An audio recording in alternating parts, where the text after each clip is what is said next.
and welcome to our sixth session in our first virtual Successful Aging Expo. Today's session is entitled Creativity During a Crisis, How PACE Responded to COVID-19. My name is Al Manzi. I'm the President and CEO for Prairie Mountain Media and publisher for the Times Call. Before we start, I'd like to just mention to everybody that there's a question and answer tab icon on the bottom of your screen along with chat. During this session, you can ask any questions along the way and just type them in during the session. So don't worry that you'll be interrupting anything. You won't be. I'll take those questions at the end. So after our presentation, we'll have hopefully an active question and answer session with Samantha. Today's presenter is Samantha Black. She is the Executive Director of TRU PACE. So please join me in welcoming Samantha Black. Thank you for that introduction, Al. It's a pleasure to be here. Again, my name is Samantha Black. I am the Executive Director of TRU PACE, a division of TRU Community Care. On behalf of TRU, I'd like to thank Prairie Mountain and Success in Aging for inviting us to participate in this special community event. I'm just going to take a moment to pull up share my screen. So if you'll just give me 1 second. Okay, all right. Al, are you able to see that? Yes, I can. Okay, You're fine. thank you. All right. As I was saying, TRU Community Care and the TRU PACE program are honored to be a part of the Boulder and Southwest Weld Senior Care Network. We are working hard with everyone else to ensure that our community is taking care of the needs of our older adults, especially during this extraordinary time that we call COVID-19. As I think we would all agree, these are uncertain times for our community. And as the pandemic continues to unfold and create challenges in ways that we could not have imagined 6 months ago, good news and good stories are sometimes hard to come by, especially when we need them the most. So I am here today because I would like to share with all of you a good story. I'd like to share with you the story of TRU PACE, and how this program has endeavored to innovate and recreate itself to meet the challenges of this pandemic to ensure that the older adults of our community are safe, healthy, and supported.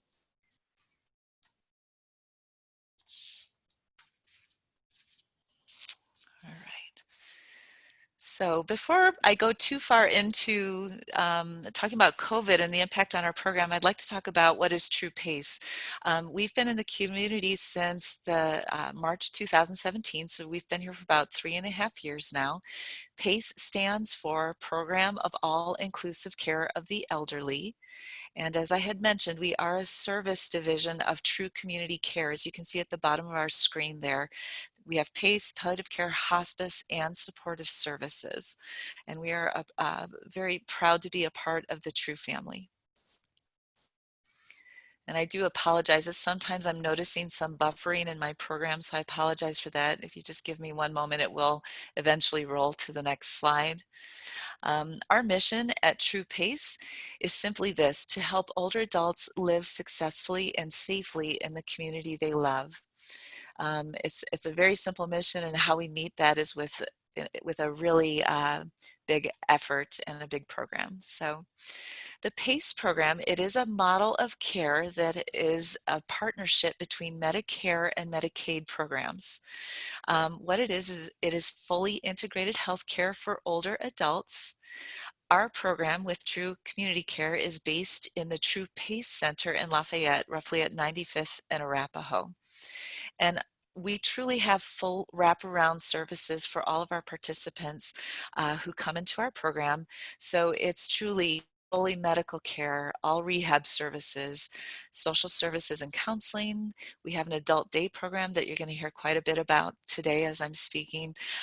We provide transportation to and from appointments. We have a vast network of specialty providers to help us partner with us to take care of our participants. And we also have in-home assistance for folks who are needing additional care and support at home. To be a member of TRU PACE, The eligibility is pretty straightforward. You have to be 55 and older. You need to live in our service area, which is Boulder County and Southwest Weld County. You have to demonstrate that you are needing assistance with 2 or more activities of daily living, which can be anything that you see here on the screen: bathing, dressing, toileting, transferring, feeding. And at the time of enrollment, you need to be able to live safely in the community. So the PACE model is a really special one, and I like this graphic a lot. I want to take a minute to show you this. So when I talk about PACE as being fully integrated care, Medicare and Medicaid programs across the country said, you know, to really truly thrive as we age, and to really do well and live as healthily as possible in our older years, we really need full services to capture and address all of the aspects of our experience of being a human being. So as you can see here, it really focuses on the medical needs we may have. It also really looks at our social needs. And I'll talk a little bit more about that in a moment. But really recognizing that as we age, we also have needs for connection and companionship. Our emotional needs, our mental health needs, depression, anxiety, sometimes it can be a part of the journey as we get older. For others, it might be mental health issues that have been chronic and continue to need support as we grow older. And so everything about mental health is also part of our program. Certainly physical needs, we provide lots of services around rehab. We believe that if we can keep folks strong, we can help folks be healthy, we can prevent falls, we can reduce the amount of medications they need. And as a result, folks on the whole are living much healthier and safer lives. I do want to come back to this social piece, however. The social aspect of PACE, so there are many determinants of health that help us to be as healthy and as functioning as and have the best quality of life as we grow older. Medicare and Medicaid programs around the country have very much embraced the idea that we have to have good social support for all of us as we get older. And when Medicare created the PACE model and the PACE program, this was a very special part of the design. There's a belief that when you provide socialization, when you provide connection, a sense of belonging and a sense of inclusion, all the rest of these things around wellness are really possible. But without those basic needs of having connection or having a sense of community, sometimes achieving physical health, medical health, emotional health can be much harder. So the social part of this is really a big cornerstone of the PACE model.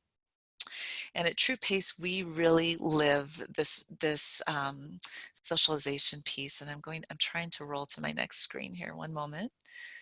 We'll get to the next slide.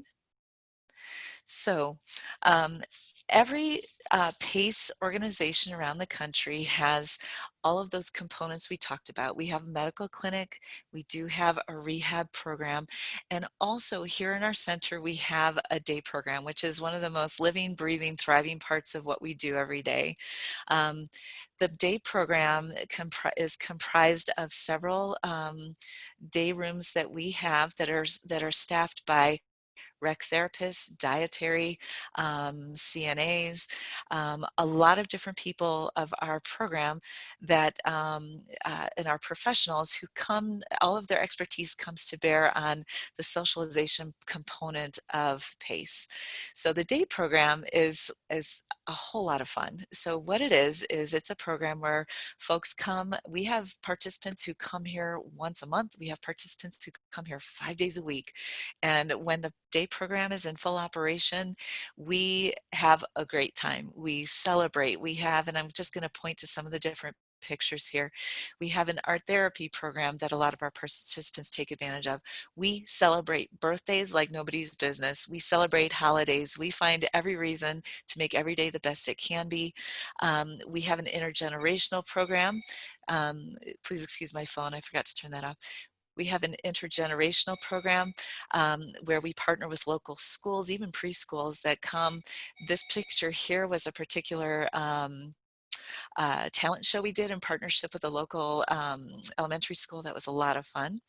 We had senior prom. We also partner with the Humane Society and some local organizations for animal therapy, animal and pet support. And there's just so much more that we do here at PACE. But very much we believe that when folks are having a good time, when there is a reason to feel like you are connected and you have every reason to look forward to that day. That's part of why PACE is here, and we achieve a lot of that through our day program. Our participants really enjoy the program. Our average length number of days here at the center is about 2.5 days every week, and it's a really, like I said, it's a cornerstone of the program that makes PACE really work. So with that, so what I just painted for you was a picture of life pre-COVID. If you could just picture every day, we had upwards of 80 participants of our program that came every day and would come here for medical care. They'd come here to see the physical therapist or maybe the occupational therapist. Maybe they met with their social worker. They might have picked up their medications. And when they weren't doing those appointments, they were in our day program, enjoying the programming, enjoying games, chair yoga, bingo, you name it, we do it, having parties, enjoying a nice lunch together, enjoying morning and afternoon snacks, but just really enjoying a lot of companionship and socialization. So a very vibrant program that our participants helped create with all of us here. So when COVID hit, just like so many of us that are in the county that provides services for older adults, all of us were really impacted by suddenly needing, and for TRU PACE in particular, it was definitely a 180-degree turn and how we needed to think about how we serve our participants, what they need through the pandemic, but also how do we continue to help people stay engaged and connected to each other, because again, that's such a cornerstone of PACE. When we have each other, all the rest is possible. So COVID really did make some change, really impacted how we were delivering care, and about kind of what that looked like sort of from the immediate impact, but also then the longer ranging impact and some of the things we've done to continue to keep our folks really connected to us. So the immediate impact when COVID struck, and this was back in March, you know, as all of you may be very aware, that older adults with medical conditions were among the highest risk group for contracting and having complications of COVID. Well, at PACE, that is 100% of the people we serve. All of our participants are older adults with generally with multiple medical conditions that makes them more medically complex and at higher risk. We also, the immediate impact was also that the state mandate was that older adults really, to be optimally safe, you had to remain at home. So here we were, this big, beautiful program where we had lots of stuff going on, but this cornerstone of the program was that folks were coming here for socialization, and suddenly now everybody has to stay home. The care facilities, I'm sorry, we had to flip right into going from this model of just people coming in and having routine visits all day long with PT, OT, rehab, all of our medical team and social services team. Suddenly everything was boiled down to you only come in if you need emergency care or urgent care with the medical specialist. So that really, we had to change things very quickly. Our care facilities, we do have partnerships with local care facilities that we couldn't easily get in. They had to, for everyone's safety, they had to close and really limit visitors. So we had to look at how we were still seeing our participants who live in the different residential homes around the area. And then the specialist offices closed. So some of the folks that we really, a lot of our participants see cardiology or oncology, you name it, they're seeing them. And even those had to close or significantly reduce services. So we went within the space of a week from this full-blown program that was really folks coming into the facility here at 95th and Arapahoe, and suddenly everything, we had to like turn the mirror outwards, and all services were outward facing right into the community. We had to figure that out very quickly. Um, for our PACE programming itself, we had to implement immediate infection control protocols at the center and all of our home visits. We were open here at the Center for Emergency and medical appointments only. And one of the toughest things we had to do was close the day program, because there was not any congregate setting similar to those social programs around the community. Similarly, our day program could not just be open for socialization. So that was a big hit for a program that's really kind of based out of that day program and really delivering that social model for participants. So that was a big change, and that was tough. So to respond, and knowing that PACE, the hallmark of PACE, is really ensuring that there's this social model in place that people are able to continue to have the social support and contact they need to be able to have the fullness of health that we want for everyone.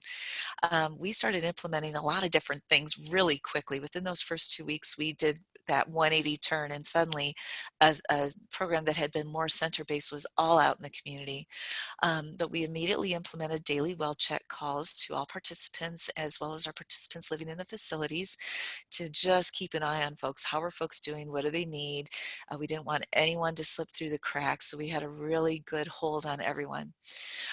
We converted most of our services to telecare. That might have been phone calls, and for a lot of our services, it was tablets and iPads that we implemented to deliver Zoom meetings with our staff. So our staff, whether you needed to see your doctor, or you needed to talk to PT, or you needed to talk with your social worker, or our dietitian, whoever it was, you were able to have access by phone or by tablets and iPads.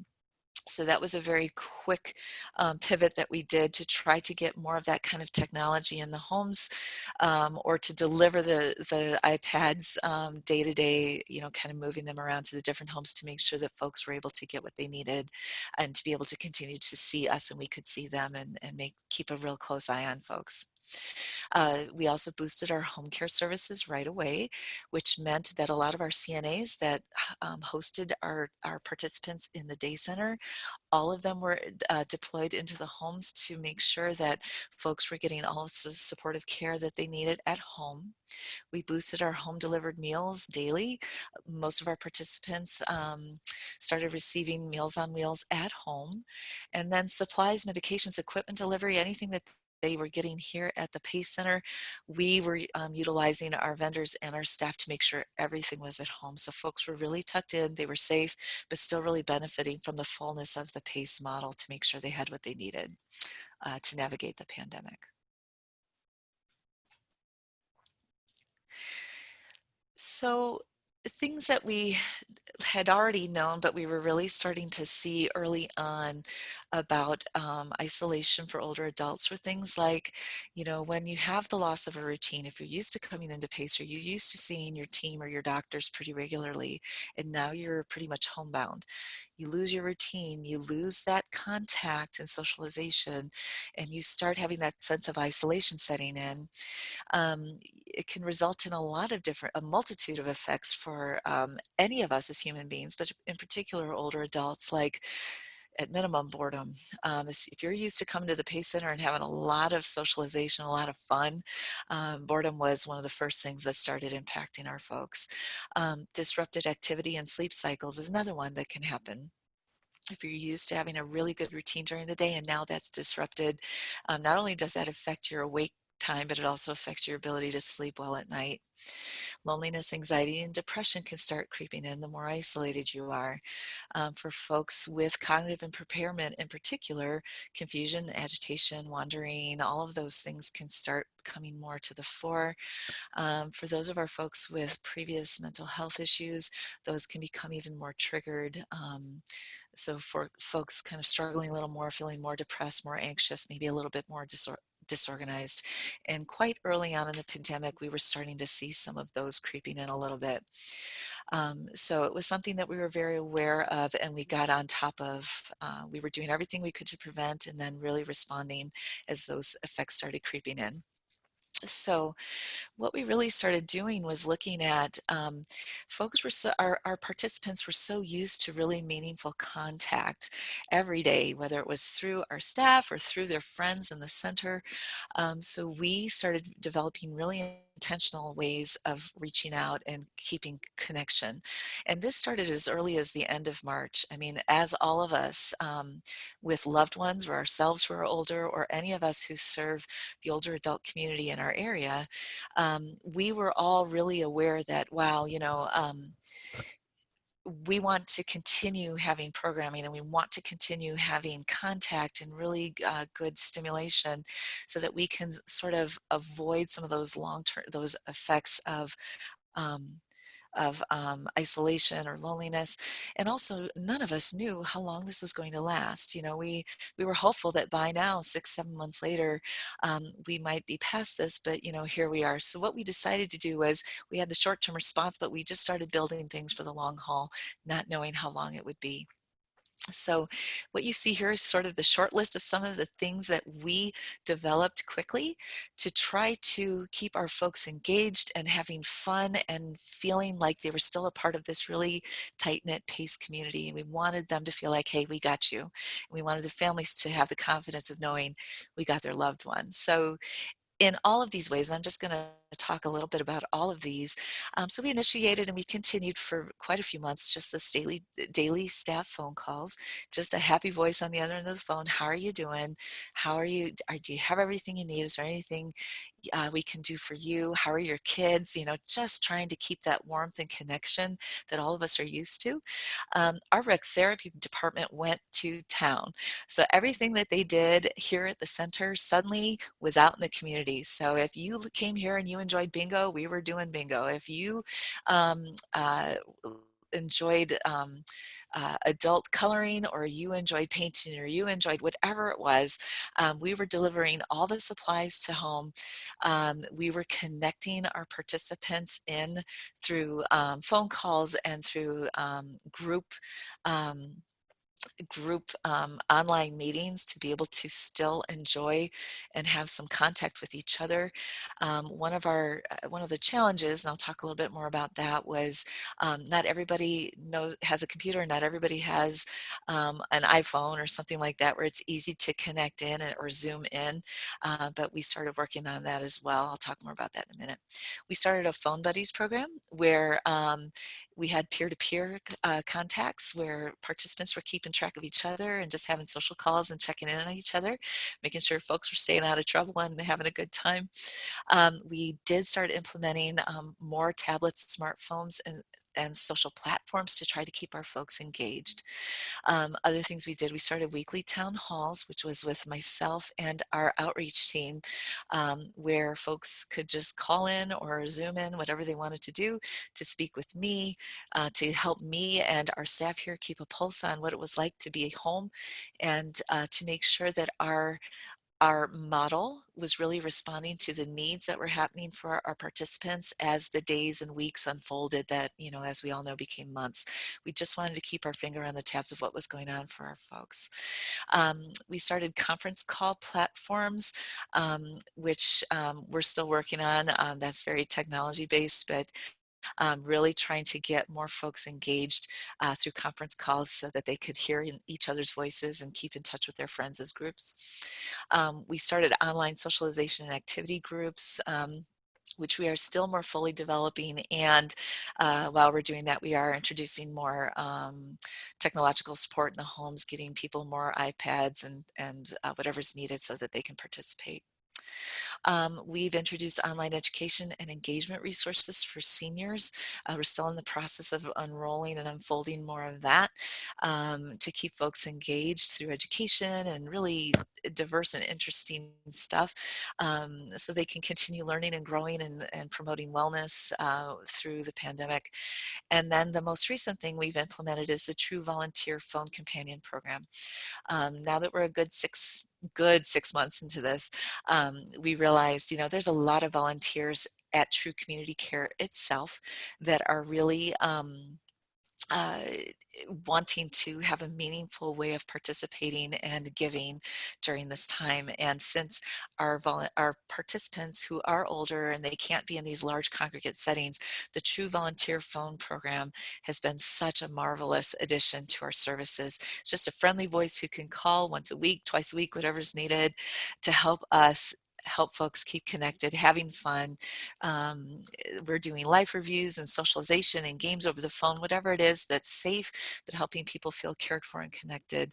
And it's just been delightful. So,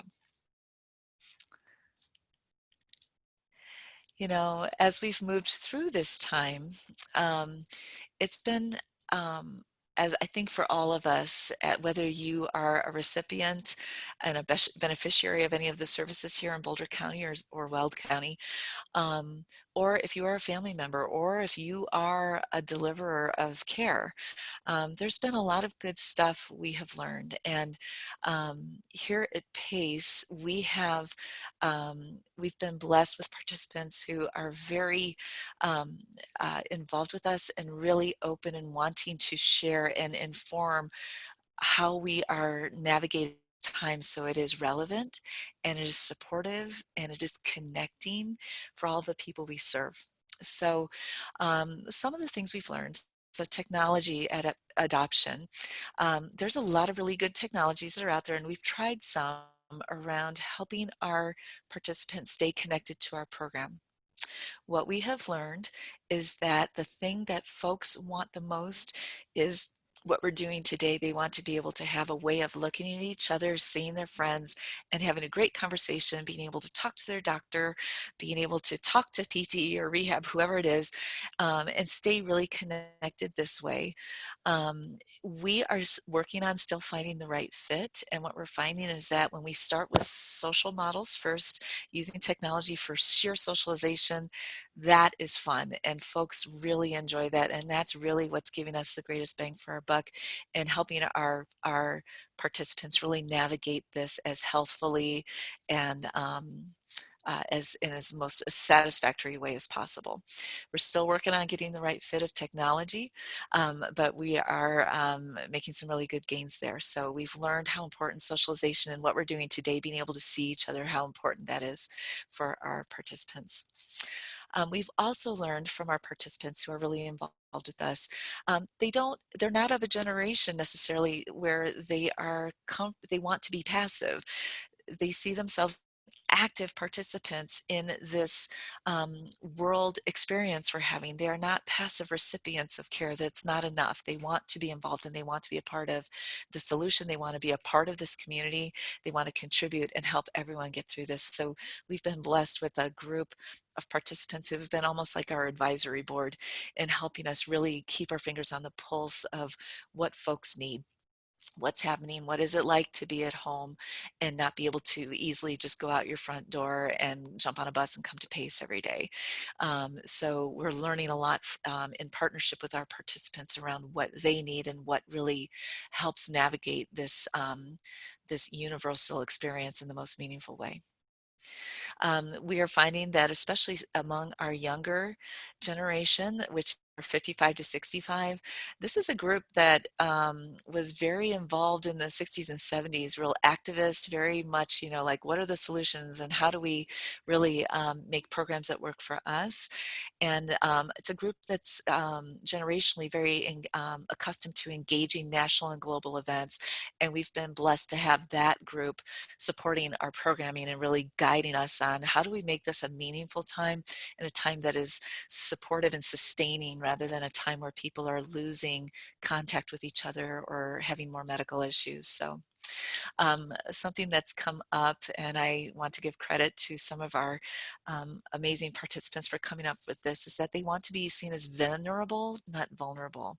That this is a time of continued growth, continued learning, and not a time that is necessarily a time of vulnerability. They want to be a part of the solutions and the design of programming that is meaningful and really achieves the best outcomes for them. And we have been eager, and hopefully they feel that we are very good listening students when it comes to navigating this new normal together. More than anything, what we've seen over and over, and we know this as human beings, but the COVID has taught this so much, taught this to us so much, is that as human beings, belonging, sense of inclusion, a sense of being able to make meaningful contribution, all of these are necessary for our physical and our emotional and spiritual wellness.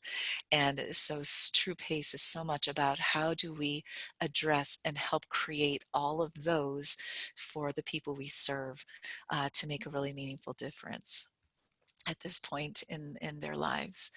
And one of the most beautiful things that I can say about the PACE model and the power of TRU PACE in particular is this phenomenal sense of community we have with each other, and that sense of community and how incredibly life-sustaining the community, the PACE community, is for the folks we serve. And here you are again, you can see all the pictures. We have a marvelous community here. We are now at over 200 participants in our program, all different walks of life, but lots of great fun and programming. We celebrate everything and create a lot of joy together, whether we are able to physically to be together or not. But this powerful sense of community is one of the most sustaining life forces we have here, that the PACE model delivers, and we certainly try to embody that through TRU PACE for all of our folks in our community. So, as all of us who have loved ones, or we are an older adult, or we are delivering care in this community, we're all looking at, wow, you know, this is the marathon, this is not a sprint. And so we're really looking at how do we deliver care as we move into fall and winter of 2020, knowing that we may have another 6 to 9 months of navigating this pandemic before there's more of a widespread sort of resolution to this current situation we're in. So PACE is already really positioning ourselves to continue to deliver service and amplify services to sustain our members through the coming months of the pandemic, especially as we step more into winter. So we are continuing to work on expanding our access to telecare. So what that means is continuing to get more iPads or tablets out into the homes, teaching our participants how to use them and be comfortable with that technology. Again, we're still working on trying to find just the right platform. About 7% of our participants have a computer or a smartphone, so there's not a lot of comfort or natural skill set around using the technology. So we're still trying to find that and strike that right balance, but we are trying to push more technology into the homes for our participants to maintain their connection and for us to have that higher touch for them as we navigate these next months. We're also working with the TRU Community Care Volunteer Program to expand our volunteer phone companion program. We already have 14 participants who are actively involved and have volunteers that they are checking in with at least once a week. Some of them are 3 to 5 days a week, kind of whatever that individual needs, but we're working on expanding that program as well, just so we continue to have a really warm touch with all of our participants who desire to have that sort of contact, because we believe that that's always been the life part of PACE, and we will continue that through and for the duration of this pandemic, so we all can get through to the other side healthfully and happily. We are starting a Tech Buddies program, which is the more we roll out access to telecare, the more help we need for folks who maybe have never had a laptop, or maybe they've never had a tablet, or maybe they've never had a phone other than just a dial phone. And so helping folks our participants get more comfortable with the technology so we can continue to have that high touch with them. And ultimately, and this is really fun, this is a partnership with our participants, is that we are seeking to develop what we call the TRU PACE Vibrancy Program. And this grew out of this group of participants who is very active with PACE, and sort of, it really has been acting as our advisory committee all through the pandemic. But creating and expanding a vibrancy program around uh, and this will be something that we will start now, but we will sustain into the future.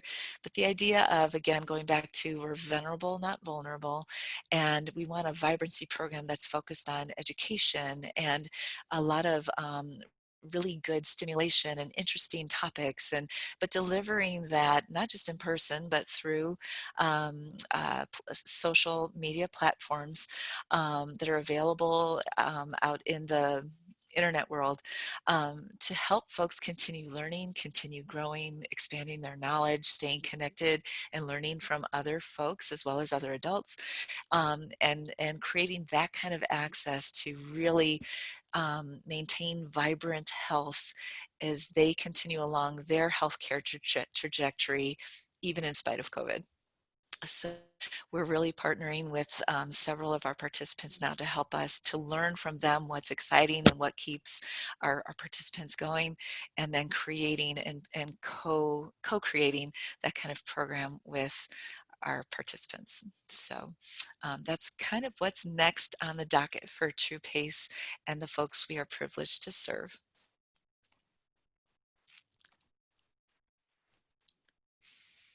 Samantha, that was extremely thorough, and very, very interesting because, as nothing changes every month that goes by, there's more and more and more people with the over 65 or over 55 age group continuing to grow.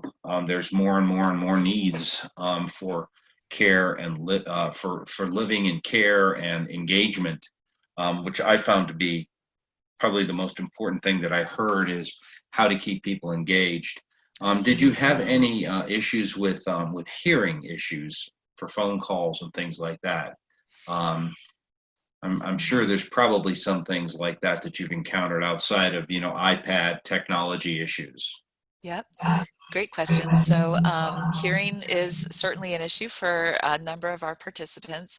And between our rec therapy program and our occupational therapy program, we do have technologies that are available, as something as simple as a pocket talker all the way up to making sure their hearing aids are as optimally functioning as possible, so folks can truly fully participate in whatever we're doing, whether it's online or whether it's on the phone. So yeah, absolutely. That was a concern we had right up front, and it was something we had to address right away. It's curious too. How is that group? Can you give some examples of how the group has your clients that wanted to be involved helped you navigate COVID and some of the perhaps some of the engagement programs and things like that?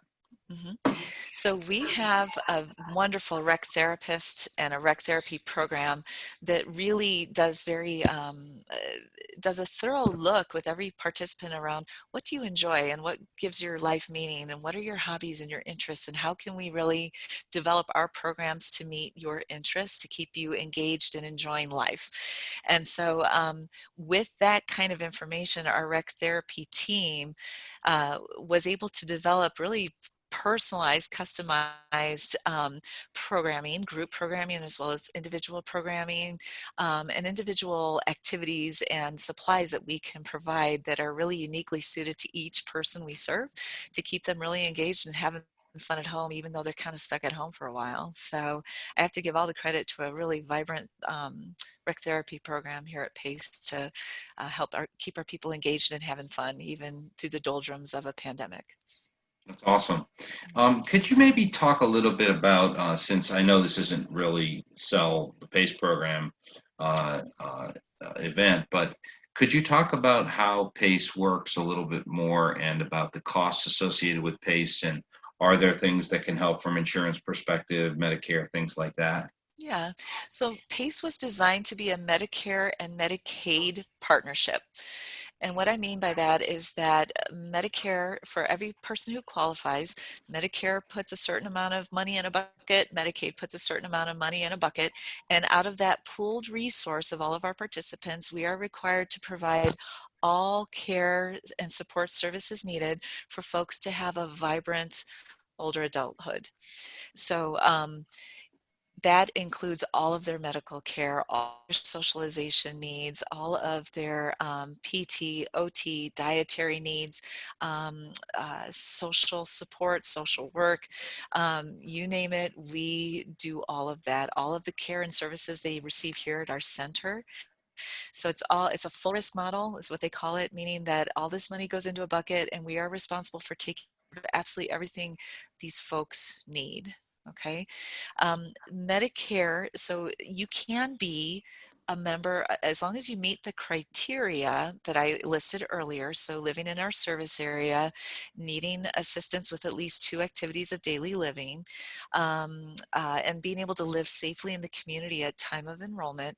As long as you meet that criteria, um, we have folks, about 10% of our population is strictly Medicaid.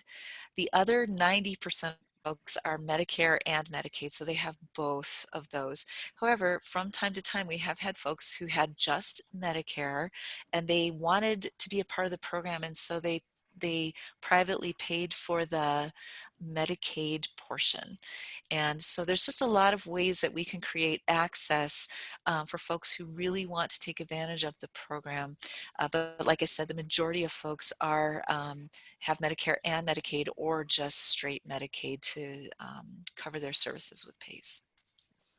So the biggest qualifier is financial It's need. it's actually really both. So you have to have the functional status need, which Right. means, yep, you have to have, assistance with bathing, dressing, whatever it is. Mhm. And then you also, it's not absolutely required, but most folks financially have qualification to be a part of the program. People who are not on Medicaid can privately pay for a portion or all of the services. So it hasn't happened yet in our history, but I have heard where there have been folks who wanted to just pretty much privately pay for their PACE services, period. And that would be something that we could look at, but it doesn't happen very often. So. One of the questions that we've got are these services offered in other counties besides Boulder County The great and part questions. of Weld? Yeah, so there are 3, soon to be 4 other PACE organizations around the state. They are based out of Colorado Springs. They are in Denver. They are out in Montrose and Delta counties. And soon there will be one opening out in Grand Junction. So PACE is becoming a more expanded program here and offering here in Colorado. And it's offered by 5 different organizations. Just curious, what's the average age in your program? The average age of our program, as well as nationwide, is 77 years old. Okay, so And it's we so go it's from, old. But yeah, we go from anywhere from 55 all the way up to 100 plus, just kind of whatever. But the average age is 77. that's awesome. I can't thank you enough. The challenge of COVID, you guys met it and overcame it. Um, we're still going to be fighting this, I think, for quite a long time yet, and we're all trying to Yeah. figure out, obviously, through these Zoom programs to try to stay connected and do all the things that you've identified already that you're doing. So we applaud your efforts and are amazed at what you've been able to achieve in just a few short months and getting yourselves organized and keeping your clients engaged. So we Thank you. thank you so much for your presentation today and wish you well. Pleasure. Thank you. Thank you, everyone. Take care. Bye-bye. Bye-bye.